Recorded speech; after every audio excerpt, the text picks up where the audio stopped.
तू मेरी कित्तो हुई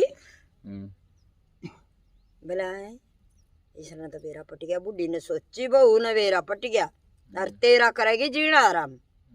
बुढ़ी ने खाली फांसी मर गई बुढ़ी। छोरा ने सोची रे तू ना बताता तो या माता जिनती रंती उसने बहू को मारे वाह बहू मर गई। सासू भी मर गई बहू भी मर गई। छोरा ने सोची माँ भी गई बहू भी गई तू क्या का सारा जीवेगा। वो छोरा भी मर गया फांसी खाकर। बोला बेटा मेरा घर उजड़ गया यो एक पोता बचा था हम दादा पोता जा तबारण आगे बैठे सा भाई बेटा।